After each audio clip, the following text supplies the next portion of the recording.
할렐루야. 아멘. 어려운 때에 예배 자리에 나오신 여러분들 주님의 이름으로 축복하고 또 환영합니다.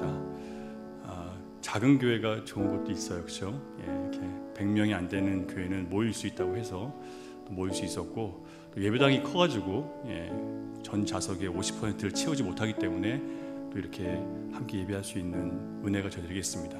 그런데 이 자유도 또 이 은혜도 여러 가지 압박에 의해서 못하게 될 때가 올 수 있어요. 그때까지 여러분 마음을 잘 모으시고 하나님 우리에게 예배할 수 있는 은혜를 주십시오라고 기도하면 좋겠고요.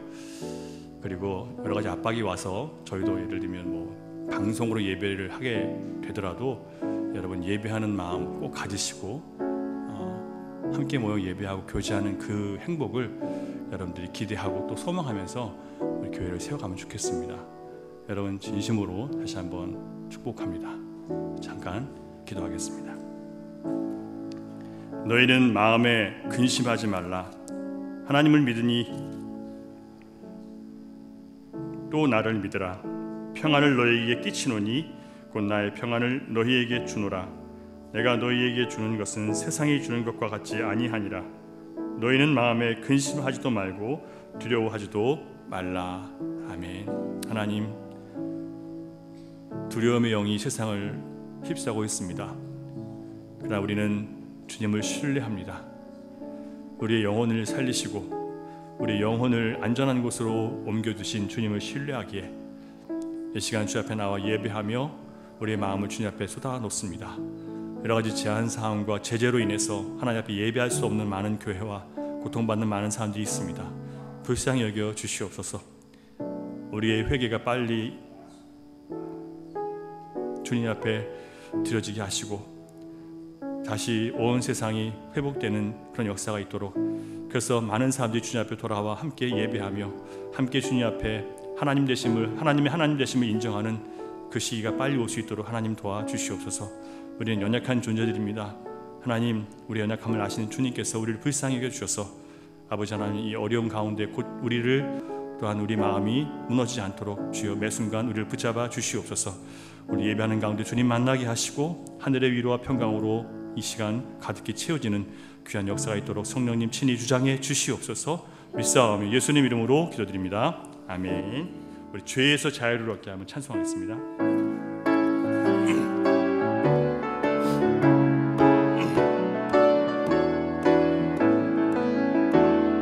죄에서 자유를 얻게 하면 보혈의 능력, 주의 보혈, 시험을 이기는 승리를 참 놀라운 능력이로다. 주의 보혈 능력이 있도다. 주의 피 믿으오. 주의 보혈 그 어린 양의 매우 귀중한 피로다. 육체의 정욕을 이길 힘을 주의 보혈 얻게 하니 참 놀라운 능력이로다. 주의 보혈 능력이 있도다. 주의 피 믿으오. 주의 보혈 그 어린 양의 매우 귀중한 피로다. 눈보다 더 희게 밝히는 것 보혈의 능력, 주의 보혈 부정한 모든 것 밝히시니 참 놀라운 능력이로다. 주의 보혈 능력이 있도다. 주의 피 믿으오.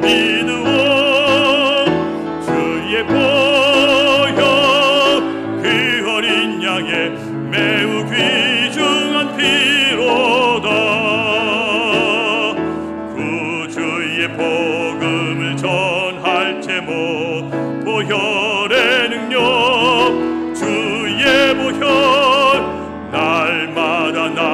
주에게 찬송 주님 참 놀라운 능력이로다.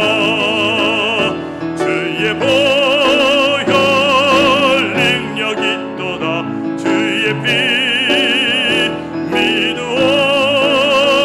주의 보혈 그 어린 양의 매우 귀중한 피로다. 우리는 주님의 보혈 아래에 있습니다. 그 보혈의 공로로 우리는 살아납니다. 또 일어설 수 있습니다. 우리 함께 주님을 찬양합니다.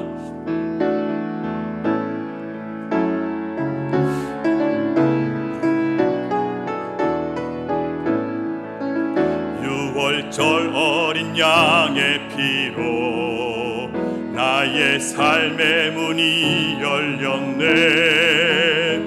저 어둠의 권세는 힘이 없네. 주 보혈의 능력으로 원수가 날 정죄할 때에도 난 의롭게 설 수 있네. 난 더 이상 정죄함 없네. 난 주 보혈 아래 있네. 아멘. 난 주 보혈 아래 있네.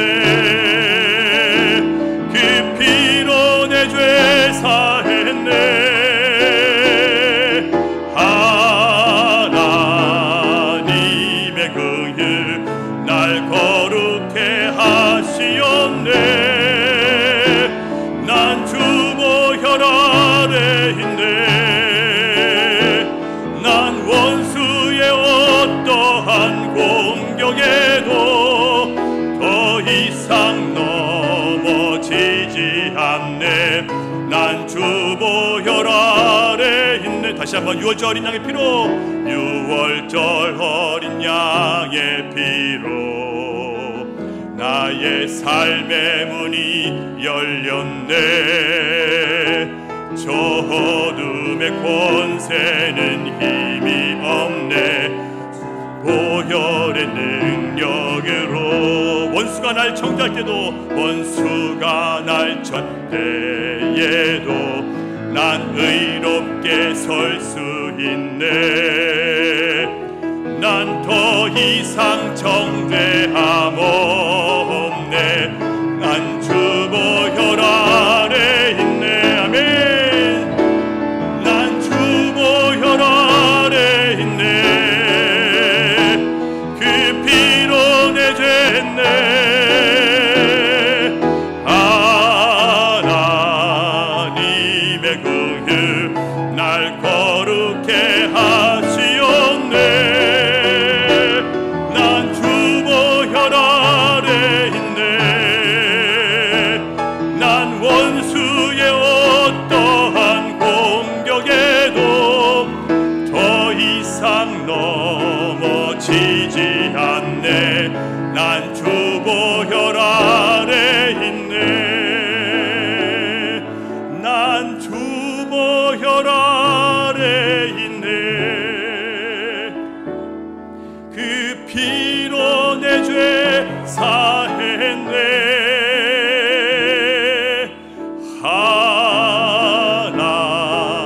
하나님의 긍휼 날 거룩해 하시었네. 난 주 보혈 아래 있네.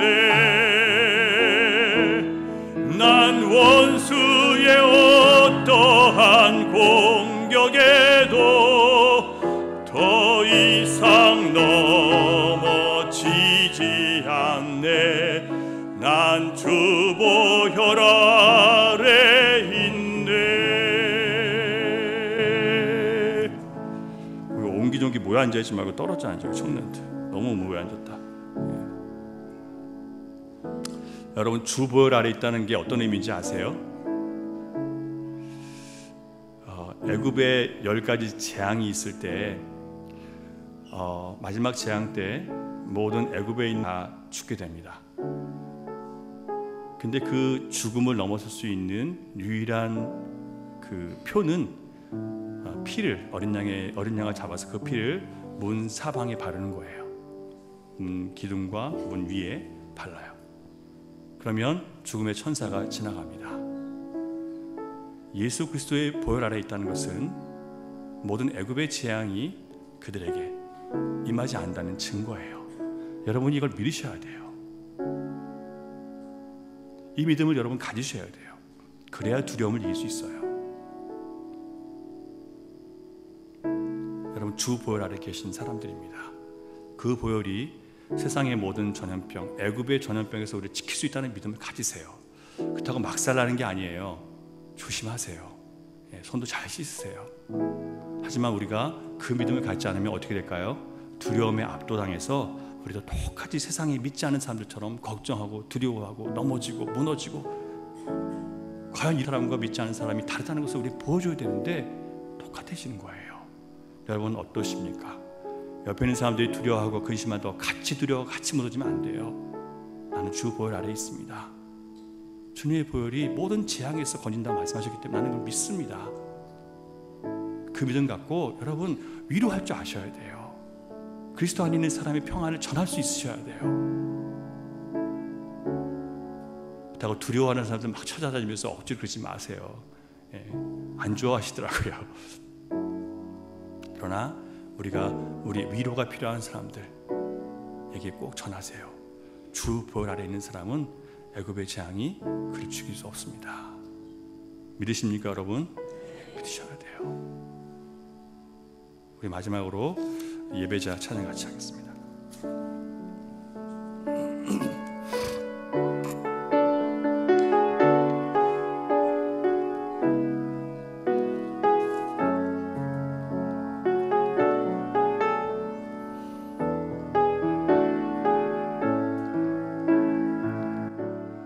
아무도 예배하지 않는 그곳에서 주를 예배하리라. 아무도 찬양하지 않는 그곳에서 나 주를 찬양하리라. 누구도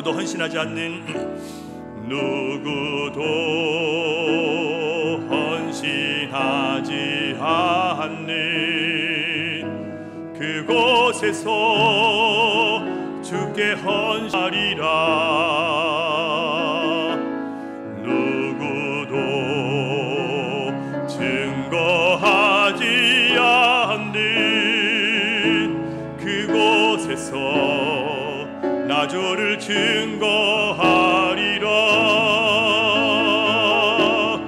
내가 밟는 모든 땅 주를 예배하게 하소서. 주의 보혈로 덮어지게 하소서. 내가 선 이곳 주의 거룩한 곳 되게 하소서.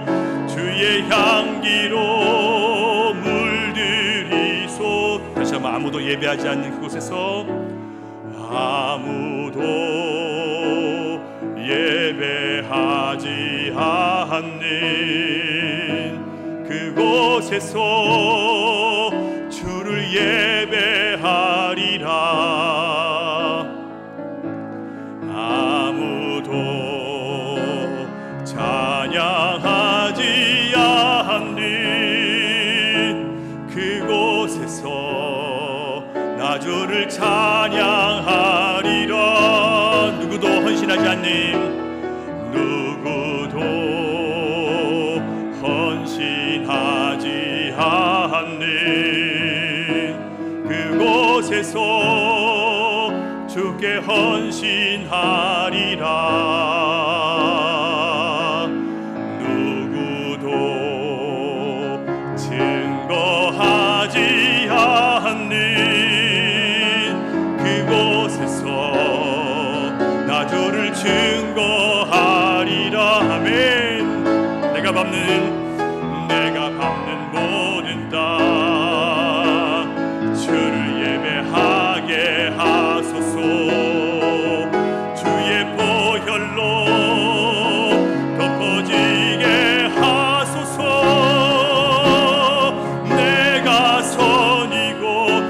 주의 거룩한 곳 되게 하소서.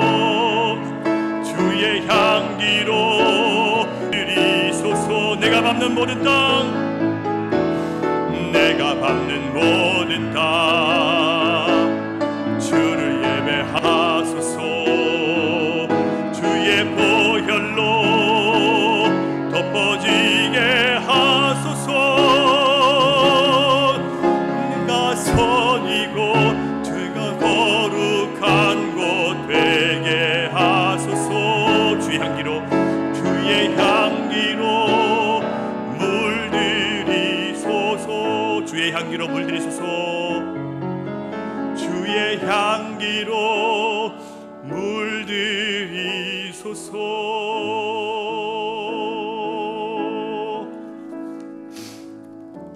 히브리서 4장 말씀을 보면요,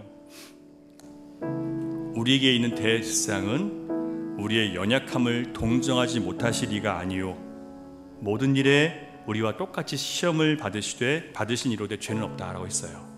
무슨 얘기냐면 예수님도 연약하세요. 예수님도 우리 연약함을 아세요. 우리가 이런 일에 흔들리고 저런 일에 흔들리는 것을 주님 알고 계세요. 우리 연약함을 주님도 똑같이 아시는 거예요. 예수님이니까.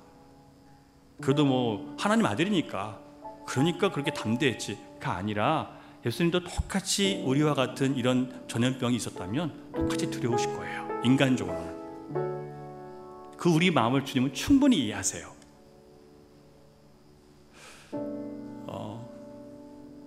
청년 하나가 부모님이 교회 가는 거를 반대하셔서 못 나온다고 저한테 오고 싶은데 못 나온다고 밤에 이렇게 연락을 했어요.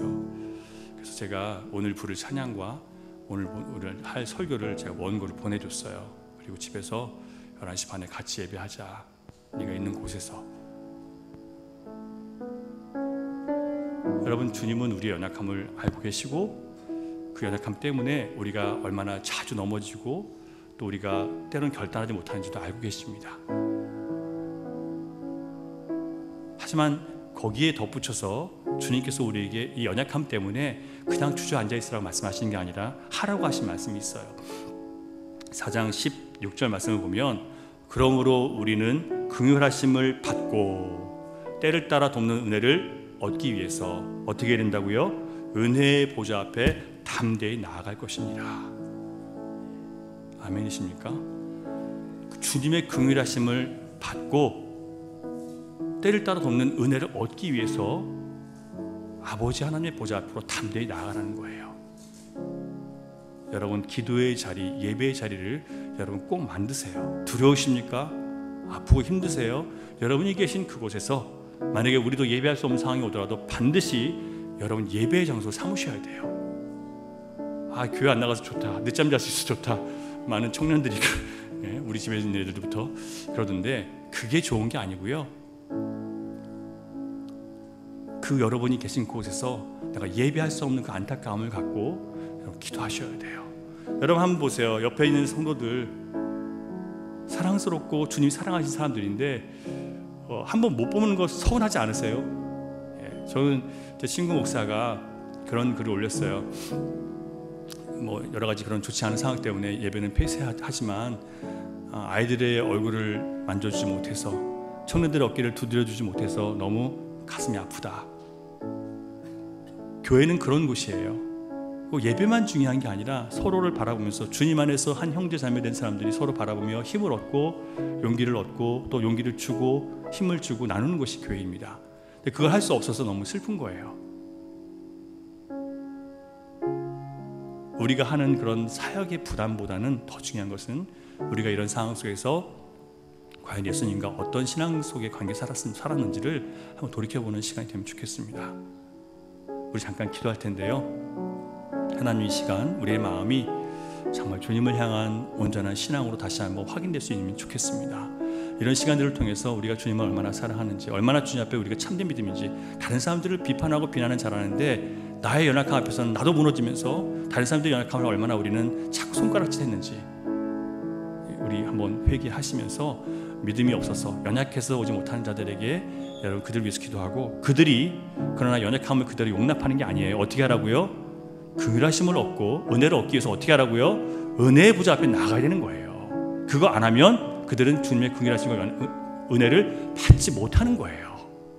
그냥 가만히 돼 주시는 게 아니에요. 반드시 나가셔야 돼요. 우리 같이 기도하면 좋겠습니다. 우리 주여 한번 외치고 예배할 수 없는 많은 교회들, 예배하고 싶은데도 할 수 없는 그런 많은 신자들, 그들을 위로하면서 주님 그들에게 은혜 주십시오라고 빨리 이 위기가 넘어서서 우리가 함께 하나님께 영광 돌리는 그 예배, 같이 모여서 예배하는 게 너무 행복한 그 예배를 회복할 수 있게 해달라고, 첫사랑에게 뜨거움을 회복하게 해달라고 여러분 같이 기도하면 좋겠습니다. 주여 한번 외치고 기도합니다. 주여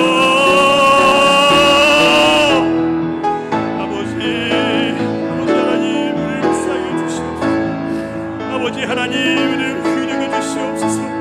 아버지 하나님, 주의 손길입니다.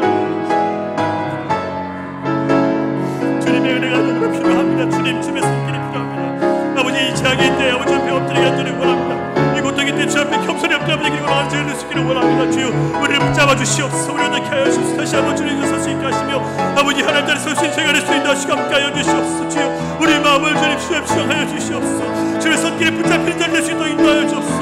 아버지 하나님, 우리 마음을 역사하시는 주님의 시간들을 만나기를 애들을 소원합니다. 하늘의 문이 열리게 하여 주시옵소서. 주님 주님의 구길의 손길을 당할 수 있도록 인도하여 주옵소서. 고통당하는 많은 사람들이 있습니다. 주님 두려움이 사람들 사로잡힌 자들이 많이 있습니다. 주님 주의 보혈 앞에, 주의 보혈의 공로 앞에 다시 엎드릴 수 있게 하시며 아버지 그곳에서 그들이 머무는 곳에서 그 연약한 곳에서 구부러진 곳에서 예배를 회복할 수 있도록 하나님 도와주시옵소서. 주여 아버지 하나님 구길에 계시는 아버지 하나님, 주를 사랑하시는 아버지 하나님 주님 엎드립니다. 주님 크신 사랑 아버지 하나님 엎드립니다. 주님 아버지 하나님 시어주는 마음을 만들어주시옵소서. 우리 예배가 더욱더 절실하게 하시옵시며 우리 예배가 온전하게 하시며 주님 하나님 마음이 열릴 수 있게 하시며 하늘의 문이 열리는 경험을 할 수 있도록 하시며 아버지 주님 보좌 앞에 계신 주님, 얼마나 완전하신 주님인지, 얼마나 능력이 있으신 주님인지, 그 주님의 선하심이, 그 주님의 능력이, 그 주님의 역사하심이 얼마나 강한 이름을 사랑하며 아버지 믿음에 설 수 있는 저희 모두가 될 수 있도록 인도하시고 도와주시옵소서. 주여 하늘의 문을 열어주시옵소서. 주여 하늘의 문을 열어주시옵시고 아버지 다시 한번 하나님 땅에 주의 성령의 단비가 보시도록 인도하시며 내게 하는 온도 가운데 여기마시는 주님을 만나시는 우리 간 교회 안에 주님 다시 함께 하여 주시옵소서. 오 할렐루야. 주님 찬양하고 경배하여 주시오. 우리 아이들의 예배가 회복될 수 있도록 하시며 우리 아이들의 예배가 회복될 수 있도록 하나님 도와주시옵소서. 주여 도와주시옵소서. 그 길을 켜주시옵소서. 우리 믿음의 주님 너무 짜증하시고 그러니까 함께 하시는 주님, 아버지 여러분 제 바랄 수 있는 거룩한 자를 될 수 있게 하시며 이 고통의 때에 주님과 더욱더 가까이 친밀히 지내는 거룩한 역사를 있게 하여 주시옵소서. 주여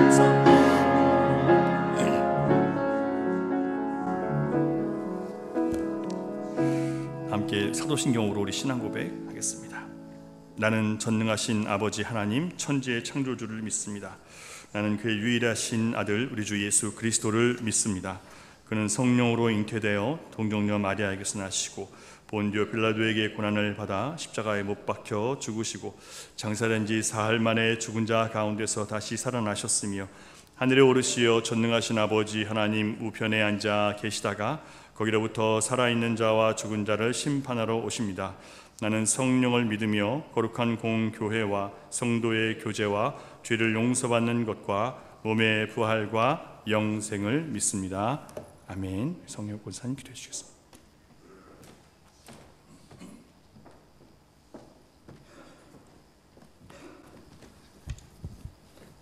기도하겠습니다. 사랑과 구원의 주님, 저희를 사랑하사 저의 죄를 대신하여 십자가를 지신 주님의 고난을 생각합니다.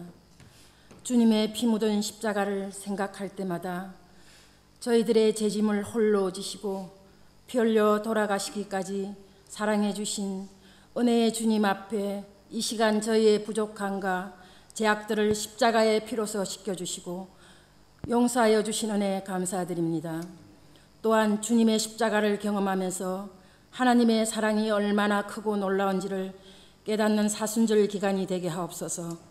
하느님 아버지, 내 조국 대한민국을 위해 기도합니다.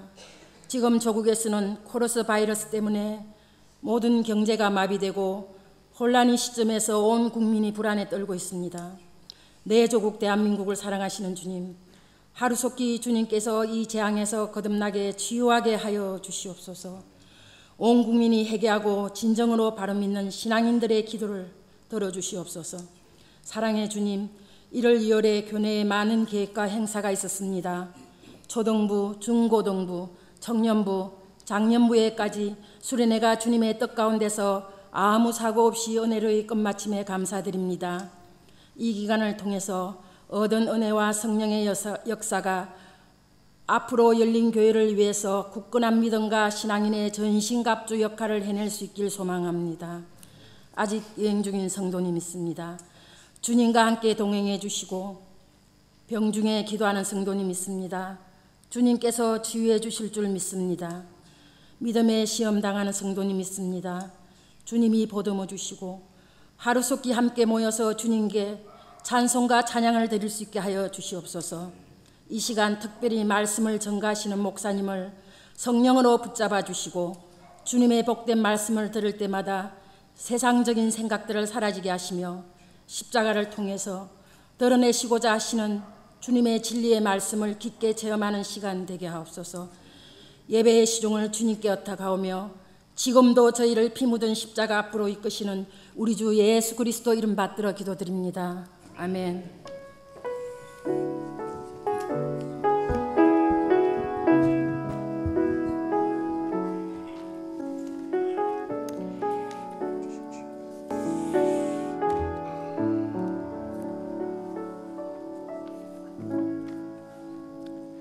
교회 소식 같이 보겠습니다. 주보 뒷면을 참조해 주시기 바랍니다. 사순절 기간입니다. 이 사순절 기간 동안 여러 가지 좋지 않은 일들이 겹쳐오고 있는데요. 이런 고난의 기간 동안에 우리가 아무 기도하지 않고 또 주님께 매달리지 않는데요. 이런 시간들을 통해서 우리가 주님의 고난에 동참하고 또 주님의 보혈의 능력을 회복할 수 있는 그런 시간이 되면 좋겠습니다. 시정부 및 재하교회 연합회 결정 사항에 따라서 한 달간 주일 2부 예배 11시 반 예배만 드리게 되고요.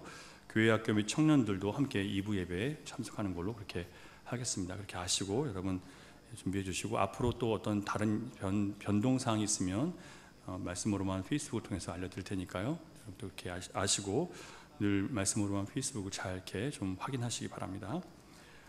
그래서 부활절 감사 기간별 찬양제가 연습을 할 수 없어서 잠정 연기되었습니다. 그렇게 아시면 되겠고요.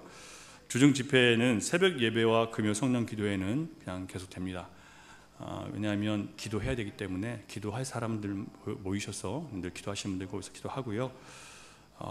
그리고 수요 예배는 재직 세미나 기간은 그냥 제가 그 재직 세미나 자료를 말씀으로만 올려드릴 테니까 그 자료를 여러분 보시면서 각자 공부하시고 공부하신 내용을 나는 오늘 이런 것들을 배우고 깨달았습니다라는 것을 간단하게 여러분 적어 보내시면 이분은 수요일 예배에 참석하셨구나라고 제가 그렇게 보겠습니다.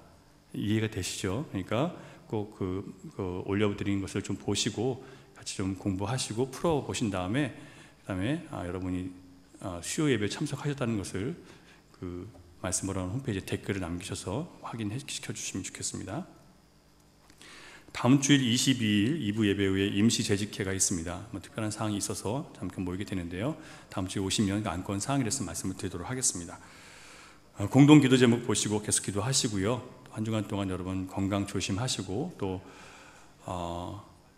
이렇게 좀 약간 청년들은 아직 겁이 없어서 저기 자주 잘 모이고 밥도 같이 먹고 그러는 것 같은데요. 청년들이 무서운 거는 자기들은 안 아프면서 다른 사람들이 옮긴대요. 그 얘기 들으셨어요? 자기들은 안 아프면서 다른 사람들을 옮긴대요. 그러니까 많이 돌아다니지 말고 갑자기 집에 계시고 그리고 뭐 학교는 앞으로 어떻게 될지 모르겠는데 어떻게 됐어요? 학교는 계속해요? 대학교는 계속하고 더 조심해야 돼요. 청년들은 그죠? 대학교 다니는 청년들도 조심하시고 그래서 우리 모두가 이 마지막 때에 하나님께서 우리 주시는 경고들을 잘 받고 늘 깨어있는 그런 신자가 되면 좋겠습니다. 여러분 기도 제목 가지고 늘 기도해 주시기를 바랍니다. 오늘 주신 하나님 말씀 요한계시록 3장 14절부터 17절까지 말씀. 라오디게아 교회의 사자에게 편지하라. 아멘이시오 충성되고 참된 증인이시오 하나님의 창조의 근본이시니가 이르시되 내가 네 행위를 아노니 네가 차지도 아니하고 뜨겁지도 아니하도다. 네가 차든지 뜨겁든지 하기를 원하노라. 네가 이같이 미지근하여 뜨겁지도 아니하고 차지도 아니하니 내 입에서 너를 토하여 버리리라. 네가 말하기를 나는 부자라 부여하여 부족한 것이 없다 하나 네 곤고한 것과 가련한 것과 가난한 것과 눈먼 것과 벌거벗은 것을 알지 못하는도다. 아멘. 한 번에 다 하려고 그랬는데 양이 많아서 다음 주로 나눠서 하겠습니다. 이 세상에 근심된 일이 많고 참 평안을 몰랐구나. 이 세상에 곤고한 일이 많고 참 쉬는 날 없었구나. 이 세상에 죄악된 일이 많고 참 죽을 일 쌓였구나. 이 찬양이 자꾸 마음에 와요. 그런데 그 뒤에 내 주 예수 날 오라 부르시니 내 주 예수 날 사랑하시오니 내 주 예수 날 건져 주시오니 곧 뭘 누려요? 평안을 누리리라. 들어와. 여기 있어다. 여러분, 이 평안을 누리시기를 주님의 이름으로 축원합니다. 누리셔요. 하나님은 모두에게 이 평안을 주셨습니다. 하지만 이 평안은 누구나 가질 수 있는 것이 아니에요. 오늘 이 시대에 유행하고 있는 전염병으로 인해서 많은 사람들이 두려움 가운데 지금 떨고 있습니다. 이런 상황 속에서 많은 사람들을 두렵게 만들고 위축되게 만들고 또 숨게 만드는, 또 자기를 피하게 만들려는 그런 많은 노력들을 하게 되고, 그렇게 점점 시대가 흘러가고 있습니다. 하지만 성경은요, 우리가 아무리 우리 집을 안전하게 세우려고 해도 여호와께서 집을 세우지 아니하면 어때요? 세우는 자의 수고가 헛되다고 말씀하세요. 우리가 아무리 나와 내 가족을 전염병으로 지키기 위해서 높은 담을 쌓고 안전하게 지키려고 한다 하더라도 하나님께서 함께하지 아니하시면 어떻게 돼요? 파수꾼의 경성함이 밤새 지키고 있어도 그 모든 것은 헛된 수고라고 성경이 가르치고 있습니다. 아무 노력도 하지 말라는 말씀이 아니고요, 주님의 손길이 없이는 아무도 장담할 수 없다는 뜻입니다. 그래서 무엇보다 중요한 것은요, 우리가 이 시대에 하나님과 나의 관계를 돌아보며 하나님께서 주시는 메시지가 무엇인지 알고 철저하게 주님께 돌아가는 것입니다. 여러분, 전 세계적인 이 전염병은 하나님을 거역하고 각기 제갈 길로 가는 교회와 이 세상을 향한 하나님의 진노의 막대기입니다. 성경이 그렇게 가르치고 있고요, 또 그렇게 증거합니다. 따라서 우리가 앞으로 이 어려움을 생각해서 필요한 물건을 많이 사두고 나 자신과 가정을 병으로부터 지켜내기 위해서 이런저런 안전조치를 하는 것도 필요하지만, 만일 여러분이 영적으로 아무것도 준비하지 않고 계신다면 성령의 인도하심을 전혀 따르지 않고 계신 겁니다. 하나님 주시는 메시지를 못 듣고 계시는 거예요. 왜 이 시대에 우리는 이런 재앙을 맞이하게 되는 것일까? 라오디게아 교회의 모습을 통해서 우리는 그 이유를 정확하게 볼 수 있습니다.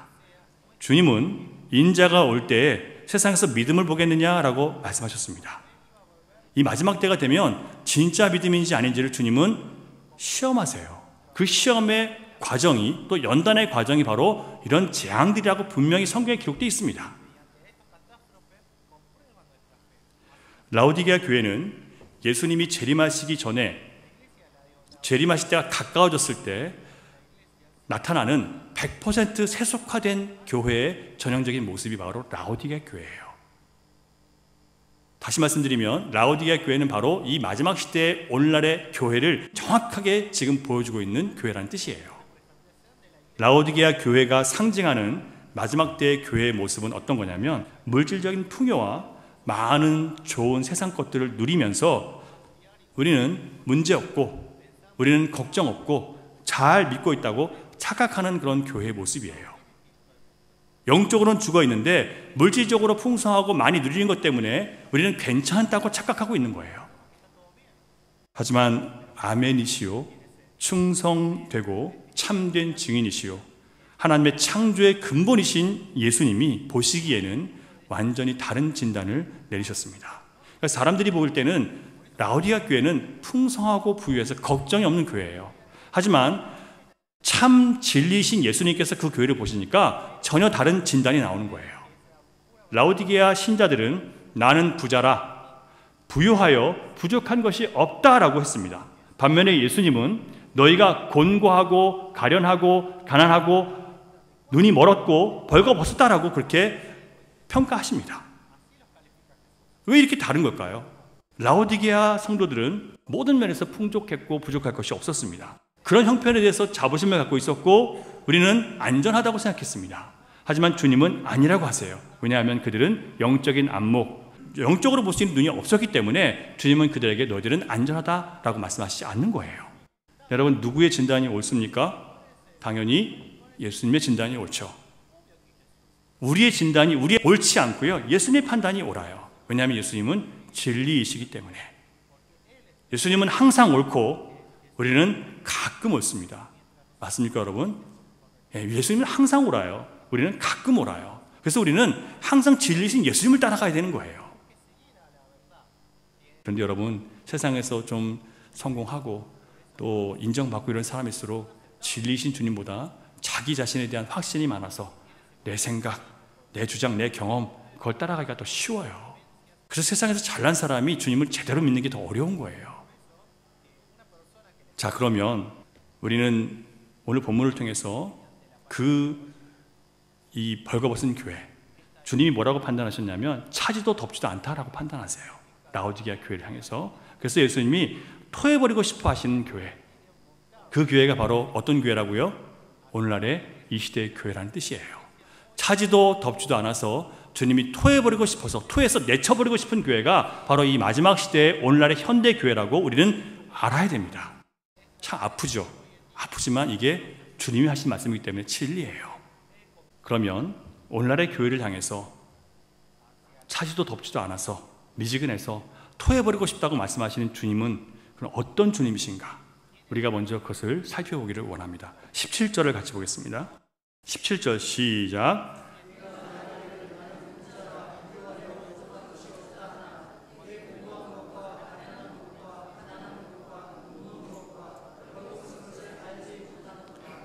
이처럼 자기 자신에 대해서 잘못된 판단을 하고 있는 그들을 향해서 누가 말씀하시냐면요, 여러분 14절 제가 말씀드릴게요.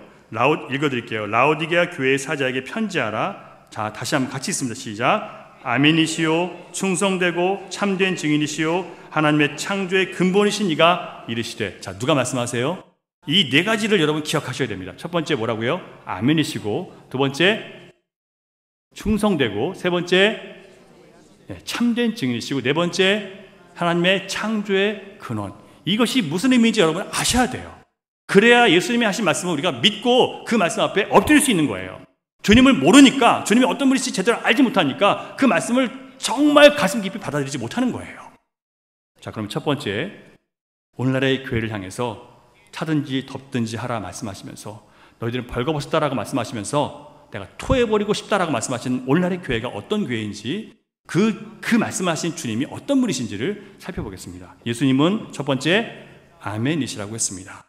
아멘은 히브리어로 무슨 뜻인가요, 여러분? 진실로, 참으로, 그러하다. 동의하는 거예요. 주님이 하신 말씀은 무조건 뭐라고요? 진리이다, 확실하다, 절대 틀릴 리가 없다, 그런 뜻이에요. 동시에 주님이 진리이시고 확실하시기 때문에 그 말씀하신 바는 반드시 어떻게 돼요? 반드시 그렇게 된다라는 뜻이에요. 그래서 여러분, 성경에서 내가 다시 오리라, 마지막 때 재앙이 있으리라 하신 말씀은 반드시 올 것이죠. 맞습니까, 여러분? 주님이 말씀하시니까 반드시 있는 거예요. 마치 그게 우리에게 없는 일, 마지막 때가 아닌 것처럼 생각하고 그냥 내 배를 부르게 살아갔던 건 우리가 잘못하고 있는 것이지 하나님이 잘못하신 게 아니에요. 주님은 늘 말씀하신 대로 이 땅 가운데 그대로 이루고 계시는 거예요. 그러므로 아무리 내가 볼 때 내가 옳고 바른 선택을 하고 살아가는 것처럼 보인다 하더라도 예수님의 평가가 아니라고 하면 여러분, 우리는 우리가 아닌 거예요. 아멘이십니까? 아무리 내가 옳다고 생각해도 주님이 성경만 보니까 아니라고 하니까 아닌 거예요. 왜냐하면 주님은 절대적인 진리세요. 그러나 우리는 절대적인 진리가 아니에요. 과거에 깨닫고 있던 진리가요, 어느 순간에 진리가 아닌 걸 깨닫게 돼요. 한때 제가 신앙을 가지면서 이건 나한테 절대적이라고 했던 것도 지금 하나님이 은혜를 더 깨닫고 나니까 그게 절대적인 게 아니라고 생각하게 되는 거예요.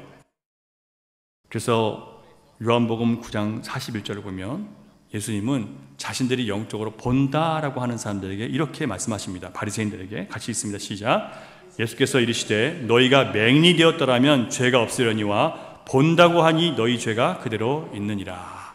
이 시대에 내가 다 압니다, 다 이해합니다 라고 하는 사람들 누구라고요?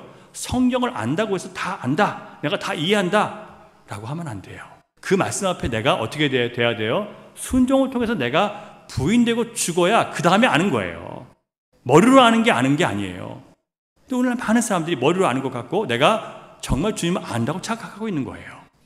그 알문 반드시 아멘이신 주님 앞에 내가 순종해서 그 말씀하신 것이 내 삶 가운데 그대로 됐을 때 그때 진정으로 알게 되는 거예요. 아시겠습니까, 여러분? 그냥 안다고 함부로 얘기하면 안 돼요. 내가 순종한 다음에 그 주님이 말씀하신 게 그대로 내 삶 가운데 이루어졌을 때 그 다음에 내가 아는 거예요. 그렇게 알게 된 것은 아닌 것은요, 내가 아는 것이 나를 지켜주지 못해요. 그런데 진짜 내가 순종을 통해서 진짜 그 알을 내가 체험한 다음에 알게 된 것은요, 내가 어떤 상황이 있는지 간에 그 알미 나를 지켜줄 수 있고 그 상황을 이길 수 있도록 도와줘요. 만약에 여러분들이 예수님을 안다고 하면서 어떤 상황을 이겨내지 못한다면, 말씀으로 이겨내지 못한다면 여러분들은 지식적으로 아는 것이지 진짜 아는 게 아닌 거예요. 그것은 반드시 내가 도무지 말도 안 된다고 생각하는 그 말씀에 내가 순종해서 그 말씀이 내 삶 가운데 아멘으로 이루어졌을 때 그 다음에 알게 되는 거예요. 그 전까지는 몰라요. 그래서 많은 사람들이 교회를 다니고 주님을 안다고 하지만 실제로 많은 상황 가운데 무너지고 좌절하고 쓰러져 버리는 거예요. 하나님 어디 계시냐고. 우리가 인생의 모든 크고 작은 사건들과 세상에서 일어나는 모든 일들을 영적으로 바르게 볼 수 있는 유일한 방법, 우리는 몰라요. 세상도 몰라요. 누가 알아요? 하나님만 아시죠. 그 하나님께서 우리에게 어떻게 알려주셨어요? 말씀으로 알려주셨어요. 말씀밖에 없어요, 여러분. 아무리 세상이 이렇게 저렇게 얘기해도 그걸 이길 수 있는 방법은 말씀밖에 없는 거예요. 그 두려움을 극복할 수 있는 방법도 말씀밖에 없어요. 아멘이신 예수님의 영적인 진단을 여러분 인정하시기 바랍니다. 바로 우리가 영적으로 지금 너무나 무너져 있는 거예요. 영적으로 너무 둔감해졌어요. 너무 물질적으로만 가득 생각이 차 있고 영적인 부분에 관심이 없어요. 내 행복과 내 즐거움을 위해서는 이것저것 찾고 구하고 쫓아다니지만 내 영혼을 위해서는 아무것도 할 줄 몰라요. 진지한 내 영혼을 위한 고민과 그 괴로움 통해서 주님을 깨달아가는 그 과정이 없는 거예요. 그냥 너무 쉽게 살아가려고 해요. 말씀만이 내가 구원에 이르는 유일한 법칙임을 여러분 믿으십니까? 이 말씀을 내 모든 삶의 원칙으로 믿고 주님께 마음을 여시기 바랍니다. 이렇게 한 사람들은 하나님께서 영의 눈을 뜨게 해주세요. 아시겠죠, 여러분? 영의 눈을 뜨는 방법이 뭐라고요?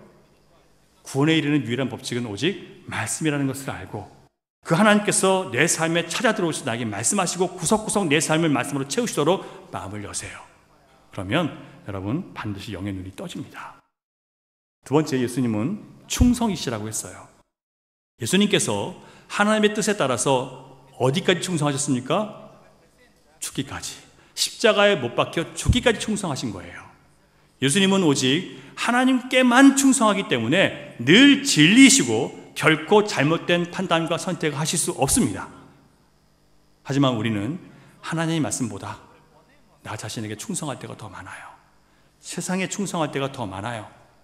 내 지식이나 내 경험이나 내 성공, 또 전문가라고 하는 세상 사람들의 말에 더 귀를 기울이고 나의 선택과 행동의 중요한 기준을 세상의 것으로 삼을 때가 많이 있어요. 나와 세상으로 그 기준을 삼아요. 그렇게 된다면 여러분, 우리가 하나님께 충성하는 것이 아니죠.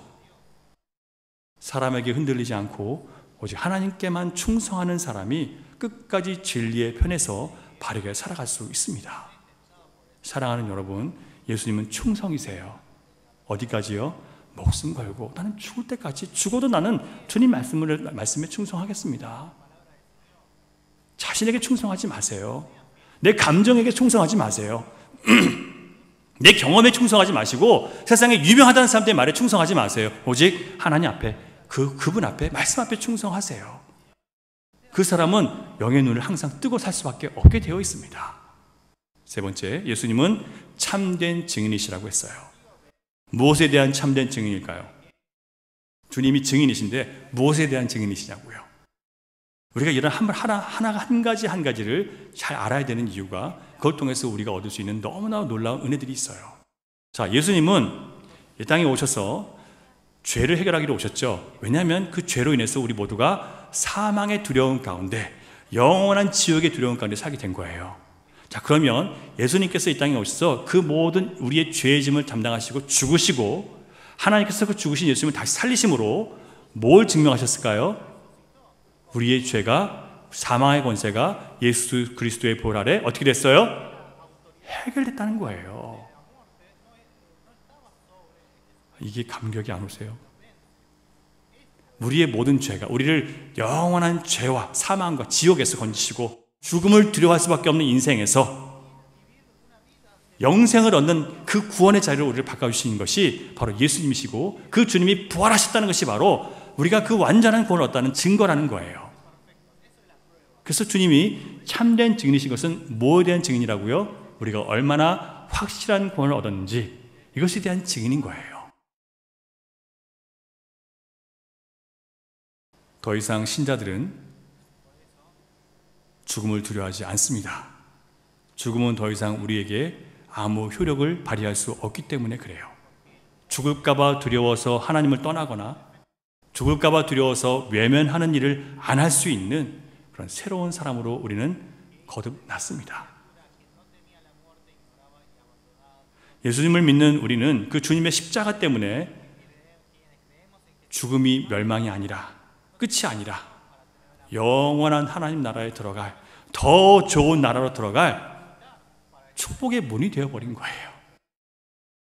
따라서 영적으로 깨어있는 사람들, 영적인 눈을 뜨고 있는 사람들은 여러분 결코 죽음을 두려워할 수가 없어요. 내가 안 두려워할 거야 라고 되는 게 아니라, 이 구원의 복음을 정확하게 알고 있는 사람들은 죽음이 두렵지가 않은 거예요. 왜요? 더 좋은 곳으로 가는 거니까. 이 땅에 수고를 마치고 하늘 아버지의 품에 안기는 거니까 우리는 죽음을 두려워하지 않을 수 있습니다. 사랑하는 여러분, 예수님께서 참된 증인이 되어주셨습니다. 무슨 증인이요? 죽음의 저주가 끊어졌다는 것, 죄의 권세가 우리로부터 다 사라졌다는 것, 주님이 부활하심으로 참된 증인이 되어주셨습니다. 예수님은 하나님의 창조의 근원이라고 자신을 소개하셨습니다. 하나님께서 세상을 창조하실 때 무엇으로 창조하셨습니까? 말씀이죠. 요한복음 1장 1절부터 3절 같이 한번 읽겠습니다. 시작. 태초에 말씀이 계시니라. 이 말씀이 하나님과 함께 계셨으니 이 말씀은 곧 하나님이시니라. 그가 태초에 하나님과 함께 계셨고 만물이 그로 말미암아 지은 바 되었으니 지은 것이 하나도 그가 없이는 된 것이 없느니라. 모든 것이 누가? 하나님이신 예수님이, 그 말씀이신 예수님이 지으셨다는 거예요. 창세기 1장 3절을 보면 태초에 어떻게 말씀이 세상을 창조했는지를 보여주고 계시는데요. 하나님이 이렇게 말씀하세요. 하나님이 이르시되 빛이 있으라 하시니 어떻게 돼요? 빛이 생겨요. 어둠과 또 낮과 밤을 나눠지라 하시니까 나눠져요. 무슨 얘기냐면 주님이 그렇게 말씀하시니까 그렇게 되는 거예요. 바로 하나님께서 말씀하시니라. 그 말씀이 누구시라고요? 예수님이신 거예요. 그래서 말씀이신 예수님께서 태초부터 이 세상을 창조하신 하나님의 창조의 근원이 되시는 거예요.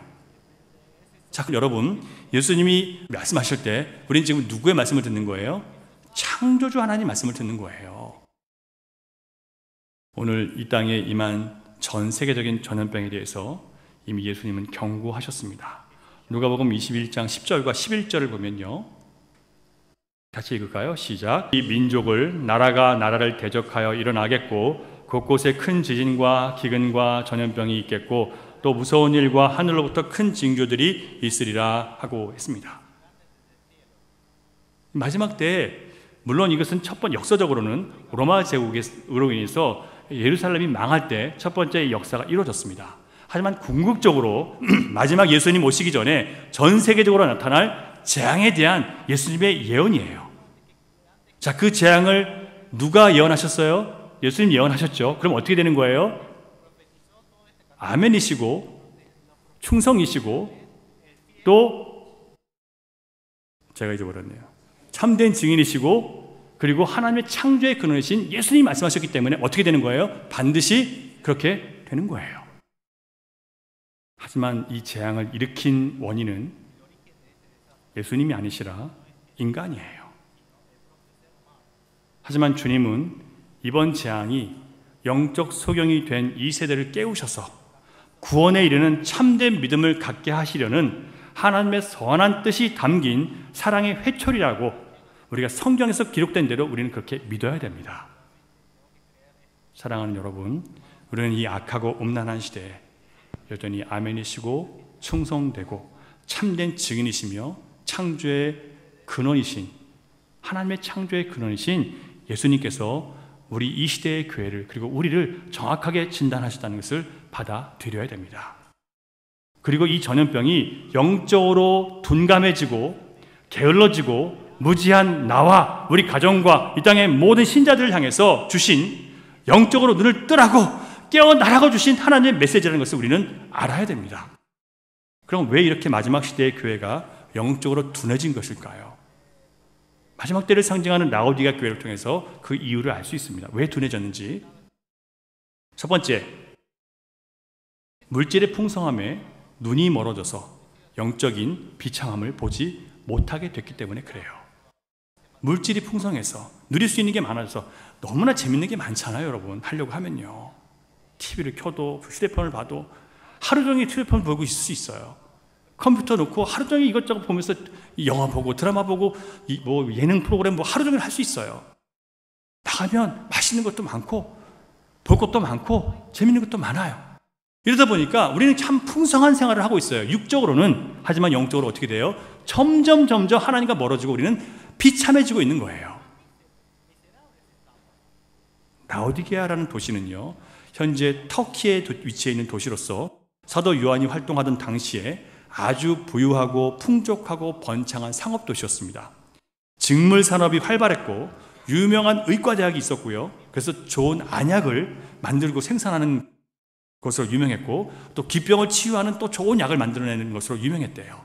게다가 상업도시다 보니까 그때부터 벌써 부유한 은행들이 있었다는 겁니다. 놀랍지 않으세요? 이게 당시에 AD 90년대예요. 근데 은행이 벌써 있었다는 거예요. 이 도시의 물질적인 풍요로움은 상상할 수 없을 만큼 당시에 이미 경기장이 있었고 그리고 극장이 있었고 전용 경기장은 올림픽이나 투기, 싸우는 거 그런 것들을 할 수 있는 그런 경기장이었고 그리고 공중 목욕탕이 있었는데 수백 명이 들어가는 목욕탕들이 있고요.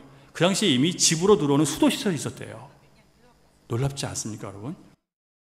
이 도시의 이 물질적인 풍요, 모든 풍성한 만족할 만한 그런 것들이 이 도시로 하여금 점점 마음이 영적으로 멀어지도록 만든 거예요. 물질적으로 풍족해지자 신앙을 예수님을 믿는다고 고백했던 사람들도 교회 안에 있었지만 영적인 것에 점점 관심을 두지 않게 된 거예요.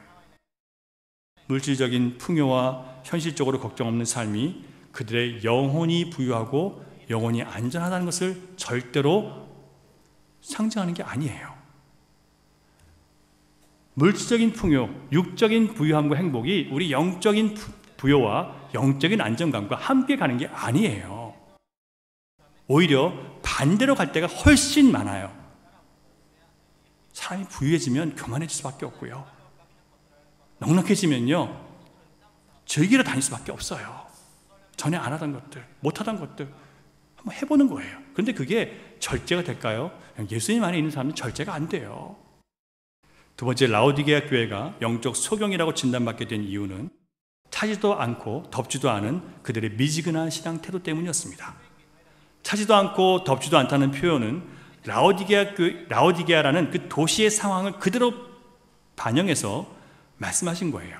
예수님은 항상 그들이 잘 알고 있는 것을 갖고 말씀하시는데 무슨 내용이냐면 라오디게아라는 이 도시는요, 다른 두 도시에서 물을 끌어다 써야 되는 상황이었습니다. 물이 없는 곳이었기 때문에 두 도시에서 물을 끌어다 쓰는데 먼저 히에라폴리스라는 온천 도시에서 물을 끌어와요. 지금은 터키의 파무칼레라는 아주 유명한 온천 도시입니다. 근데 거기서 물을 끌어다 오는데 그게 한 11km 되는 그 수로를 따라서 오다 보니까 뜨거운 물이 어떻게 될까요? 미지근하게 식어버리겠죠. 그래서 그 물을 마시잖아요. 그러면 토가 나올 정도로 굉장히 고약하다는 거예요. 석회질이 많이 섞여 있는데 토가 나올 정도로 고약하다는 겁니다. 또한 그 물은 그래서 그냥 목욕을 하거나 씻는데 생활용수로 주로 쓰고요. 마실 물은 어디서 끌어오냐면 골로새라는 곳에서 16km 떨어진 곳에서 거기서 시원한 물이 오는 거예요. 그래서 16절을 보면 네가 이같이 미지근하여 뜨겁지도 아니하고 차지도 아니하니 내 입에서 토하여 버리라. 이 말은 히에라폴리스에서 내려오는 그 뜨거운 온천수가 미지근해져서 마시면 어떻다고요? 토가 나올 만한 그런 상황이거든요. 지금 이 라오디게아에 있는 교회가 그런 상황이라는 거예요. 하나님 보시기에.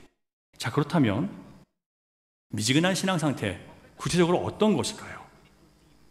첫 번째, 하나님의 나라와 세상 나라 사이에서 어떻게 살아가요?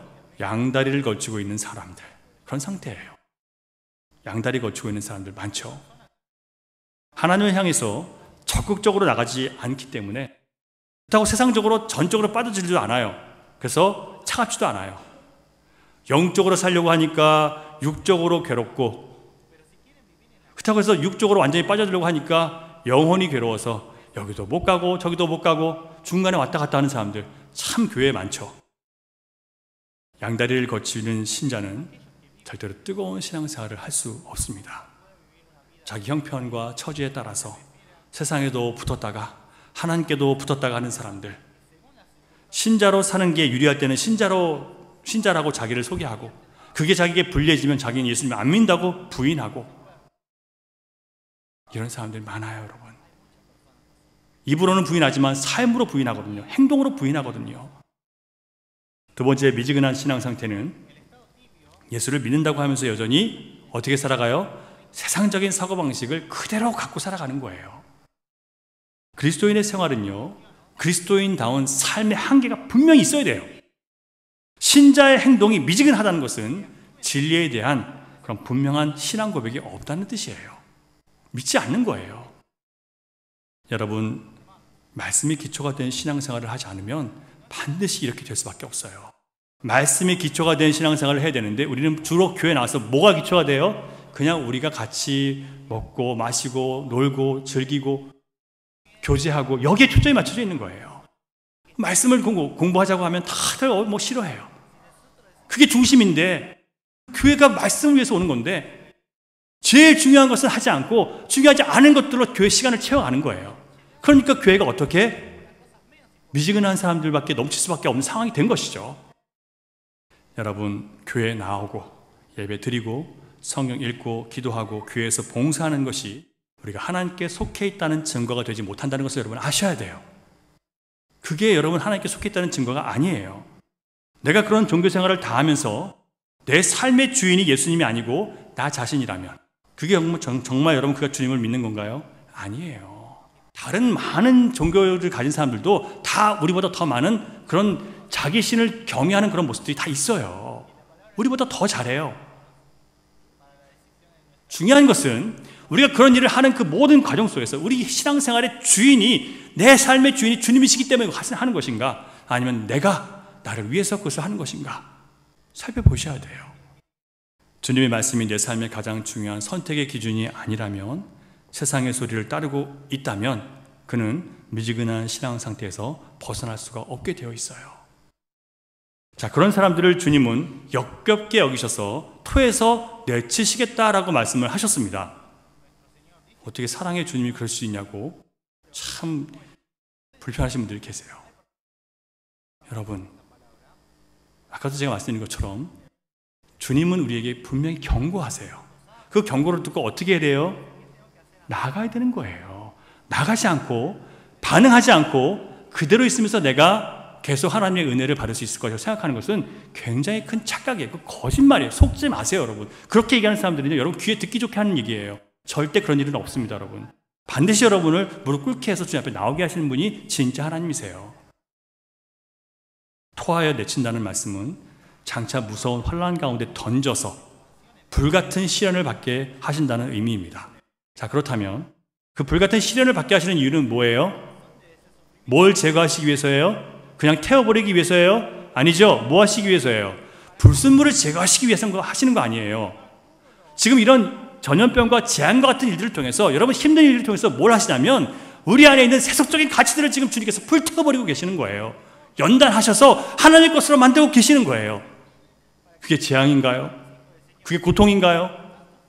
아니에요. 그게 사랑의 징계이고 그것이 하나님의 축복이고 그게 하나님의 사랑인 거예요. 이것을 볼 수 있으셔야 돼요. 그게 영적 소경에서 영적 각성으로 깨어난 사람의 모습이에요. 세상도 반, 하나님 나라도 반, 물질도 반, 하나님도 반. 피자도 내 마음대로 반씩 시켜 먹을 수 있다고 해서 하나님과 신앙도 내 마음대로 반씩 할 수 있다고 착각하시면 안 돼요. 안 돼요. 그건 안 되는 거예요. 하나님 전부가 아니면 다 내가 주인이 된 사람이에요. 자, 그렇다면 어떻게 해야 다시 우리가 이 뜨거운 신앙생활, 진짜 신자로의 삶을 회복할 수 있을까요? 그 구체적인 내용들은 다음 주일에 말씀을 드리겠고요. 오늘은 딱 한 가지만 말씀을 드리겠습니다. 여러분, 정말 다시 가슴 뜨거운 신앙생활을 회복하고 싶으세요? 주님 만났을 때 그 첫사랑, 주님과 뜨거웠던 그 가슴, 그 마음을 회복하고 싶으세요? 지금도 뜨거우신 분은 뭐 할 수 없고요. 그 방법은 여러분의 가족들과 친구들과 여러분이 알고 만나는 모든 사람들 앞에서 여러분이 하나님께 속해 있는 사람이라는 것을 여러분 드러내세요. 여러분이 하나님께 속해 있는 남편이고 하나님께 속해 있는 아내이고 하나님께 속해 있는 부모라는 것을 드러내셔야 돼요. 그런 마음의 각오를 하고 사셔야 돼요. 이제는요. 그냥 이지훈이 아니라 그냥 누구의 아빠가 아니라 누구의 남편이 아니라 하나님께 속한 남편, 하나님께 속한 아버지가 되지 않으면 여러분 다시 가슴이 뜨거워지는 일은 있을 수 없습니다. 드러내셔야 돼요. 여러분이 예수님께 속해 있다는 것을 드러내셔야 돼요. 여러분이 장사할 때도, 여러분 일하실 때도, 여러분들이 종업원을 대하실 때도 여러분이 예수님께 속해 있다는 것을 드러내셔야 돼요. 이제는요. 얼마나 우리가 불리하면 예수님 믿는 사람이 아닌 것처럼 행동하고 그렇게 살아왔습니까? 이제는 그걸 멈춰야 돼요. 우리는 너무 오랫동안 물질적인 풍요 속에서 우리가 부유하고 안전하다고 생각하면서 그래도 나는 영적으로 괜찮다라고 스스로 착각하며 살아왔습니다. 성경을 많이 아는 것 같고 나는 된 사람인 줄 알고 착각하며 살아왔습니다. 많이 아는 것으로 다른 사람들을 비판하고 정죄하면서 살아왔음에도 불구하고 자기는 많이 아는 것으로 착각해요. 바리새인임에도 불구하고 자기가 바리새인임에도 불구하고 그것도 모르고 자기는 많이 안다고 생각하는 거예요. 그들을 위해서 울면서 기도해 본 적도 없으면서 정죄와 판단만 했으면서도 자기는 다 안다고 생각하는 거예요. 아니에요, 여러분. 속지 마세요.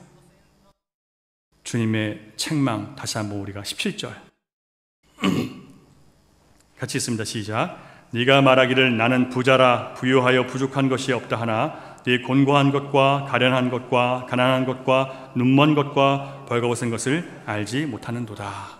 안다고 했지만 나는 괜찮다고 했지만 우리가 뭐라고요?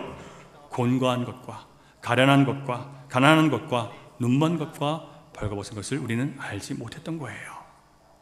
제가 이 곤고한 가련한 다 설명해 주고 싶은데 하나하나 다 의미가 있어요. 하지만 다 말씀을 안 드릴게요. 시간이 또 많이 가니까. 여러분, 지금 우리는 전 세계적인 전염병 재앙 가운데 있습니다. 바로 이때 아멘이시고 충성이시고 참된 증인이시며 하나님의 창조의 근원이신 예수님께서 오늘 우리와 이 땅의 교회들을 향해서 말씀하신 대로 네가 차든지 뜨겁든지 하기를 원한다. 여러분 선택하세요.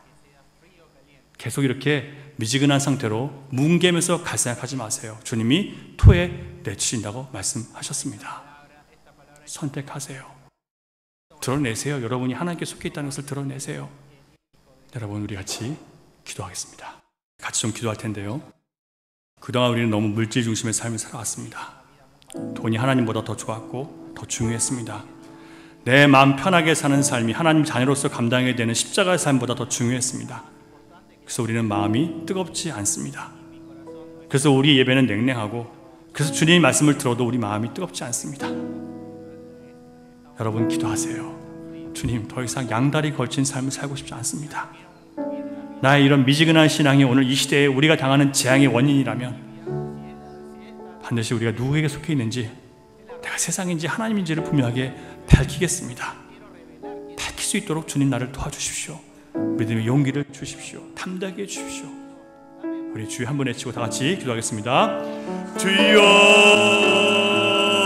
하나님, 우리가 말씀을 통해서 우리의 상태를 보게 하시니 감사합니다. 우리의 어떠함을 알게 하시니 감사합니다.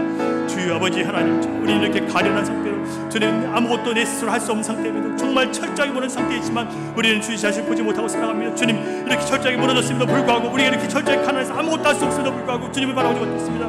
이 시간 주님을 바라봅니다. 주님, 이 정말 주님을 믿는 사람으로서 주님, 내가 예수의 사람이라고 철저히 드러내고 살아가겠습니다. 내 아내와 내 자식과 내 남편과 내 아버지 주변 모든 사람들에게, 내 종업원들에게, 내 함께하는 모든 사람들에게 내가 하나님께 속해 있는 사람이 되어서 드러내겠습니다. 더 이상 미지근하고 아버지 더 이상 식어버린 그 모습으로 구역질 않은 그런 교회 신자가 되지 않도록 인도해 주시옵소서. 이 정말 내가 하나님께 속해 진짜 신자의 모습을 드러내시게 하시며, 이 마지막 재앙의 때에 주님만이 나의 하나님이시며 주님만이 나의 구원이시며 주님만이 영광이시며 드러낼 수 있는 저희 머리가 될 수 있도록 인도하시고 함께하여 주옵소서. 주여, 우리 마음을 좀 뒤집어 보주시옵소서. 갈아엎어 주옵소서. 주님, 영적 소개에서 영적 각성으로 깨어난 자들로 우리 변화시켜 주시고, 이 세대를 분별할 수 있는 자를 되게 하시며, 이 세대 가운데 주님 하나님의 음성을 듣게 하시며, 이 세대가 주님의 음성을 듣게 하시며 진짜 신자의 삶을 살아낼 수 있는 아버지의 귀한 자를 낼 수 있도록 인도하시고 함께하여 주시옵소서. 도와주시옵소서.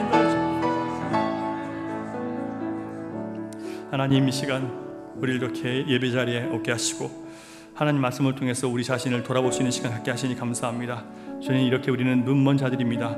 우리의 물질에 빠져서 우리 현실의 편안함 속에서, 현실의 풍요함 속에서 우리가 영적으로 빈곤하고 비참한지를 알지 못했습니다. 오직 주님 말씀을 통해서 다시 한번 깨닫게 하셨습니다. 재앙을 통해서 우리가 깨닫게 되었습니다. 이제 세상적인 모든 풍요와 세상적인 모든 좋은 것들을 뒤로 하고 나의 왕 되신 주님, 나의 모든 것 되신 주님을 따라 이 마지막 때에 주님의 살아계심을 증거하며 내가 하나님께 속해 있음을 드러내는 신자로 살아가기를 원합니다.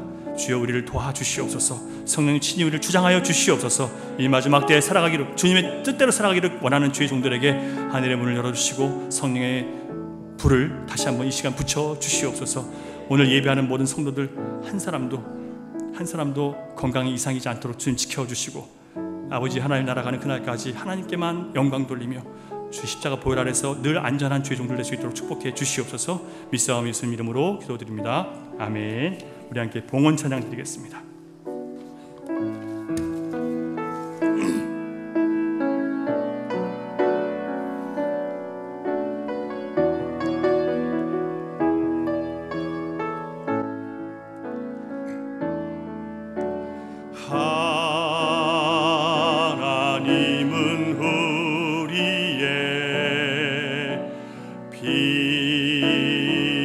피난처가 되시며 환난 중에 우리의 힘과 도움이시라. 다시 한번 하나님은 우리의 피난처가 되시며 하나님은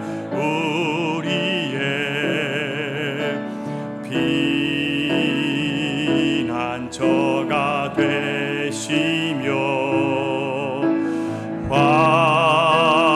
환난 중에 우리의 힘과 도움이시라. 너희는 가만히 있어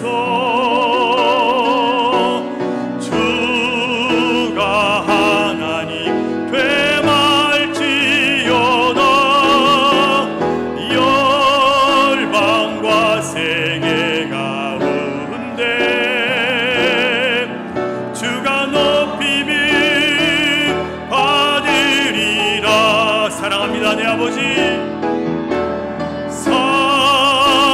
사랑합니다. 내 아버지 찬양합니다. 내 온 마음 다하여 선포합니다. 예수 그리스도 주님 오심을 기다리며 사랑합니다. 내 아버지 고백하십시오. 사랑합니다. 내 아버지 찬양합니다. 찬양합니다. 내 온 마음 다하여 선포합니다. 예수 그리스도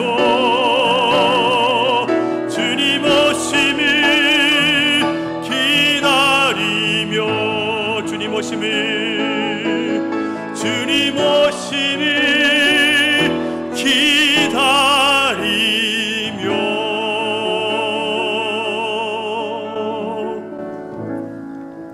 다시 오실 주님을 기다리며 이 재앙 가운데 가만히 잠잠히 하나님의 하실 일들을 바라보며 주님을 묵상하는 주의 종들을 이 시간 축복해 주시고 그 살아가는 날들 동안 하나님 지켜 주시옵소서, 은혜 베풀어 주시옵소서, 긍휼히 여겨 주시옵소서.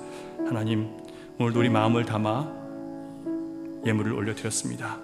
받으시고 이 물질이 쓰이고 닿는 곳마다 하나님 나라가 임하게 하시고, 고통당하는 자들에게, 또 어려움 당하는 자들에게, 또 선교지에 있는 모든 선교사님들과 또 이웃들에게 아름답게 흘러갈 수 있도록 하나님 역사해 주시옵소서. 비록 우리는 풍성하지 못해서 많은 일들을 물질적으로 감당하지 못하지만 하나님, 우리 마음 가운데 주님 은혜 주셔서 사랑으로 사람들을 섬기고 나누는 일에는 절대로 뒤처지지 않도록 우리에게 은혜 베풀어 주시옵소서.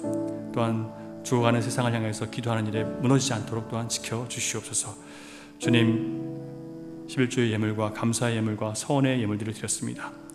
하나님, 11조의 예물을 받으시고 우리가 사는 것은 물질의 힘이 아니라 오직 그리스도의 은혜로 산다는 것을, 하나님 공급하시는 힘으로 산다는 것을 다시 한번 확인할 수 있는 믿음을 갖게 하시고, 감사의 예물을 드린 자들에게 더욱더 감사가 풍성하게 넘치게 해주시며, 각종 서원의 예물을 드린 자들에게 하나님 함께 해주셔서 그들이 가지고 있는 거룩한 서원들이 주님 안에서 아름답게 이루어지는 것을 볼 수 있도록 주여 복내려 주시옵소서.